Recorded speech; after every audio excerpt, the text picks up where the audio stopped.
Ampiroboroboana ny lalam-piariana ronono eto Madagasikara amin'ny alalan'ny tetikasa fanoro na fanatsarana ny omby vavy be ronono ka ho tsara kalitao sy anana tapamokarana ambony.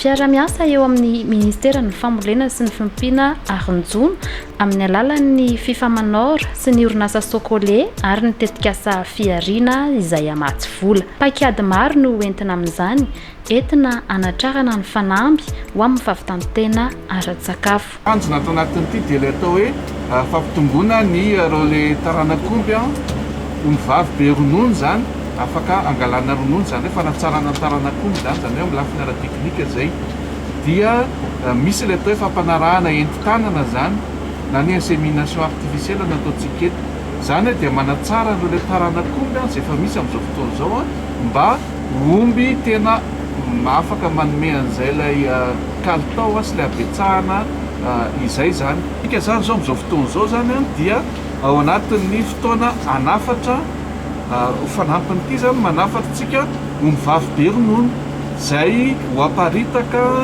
amin'ireo ilay piomby fakana ronono zany manerana faritra maromaro eto Madagasikara.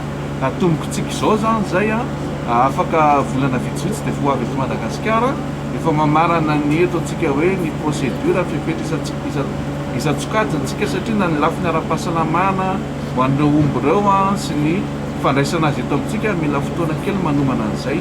Fa aorianan'izay zany dia mitohy hatrany zany ny fanafarantsika azy ireo satria dia tena sehatra afaka mivelatra be mihitsy zany ny fiompiana omby vavy be ronono.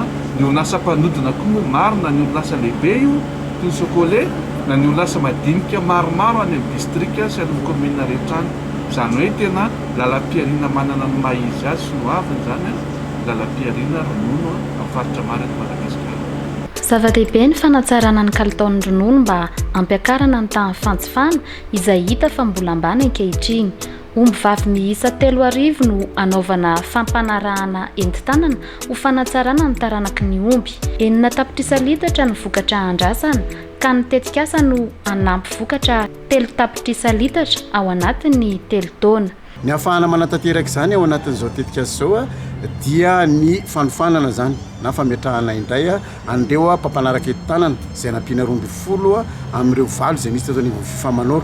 Zany hoe manomboka izao zany dia manana mpampanaraka enti-tanana eo amin'ny 20 zany ny FIFA Manor entina manatratra an'izay tanjona izay. Ny omby ampiasaintsika aloha zany zao dia ny omby eto purusno vezialina ihany. Fahateninareo omby ireo izay omby efa mahazatra amin'ny piompo malagasy dia ny fampanarahana enti-tanana zany satria izay ilay teneniko anankiray faharoa hoe manatsara ny taranak'omby manome ronono tsika zany dia le taranak'omby manome ronono io tratratsika tsara ao anatin'ireo le fanaovana fampanarahana enti-tananareo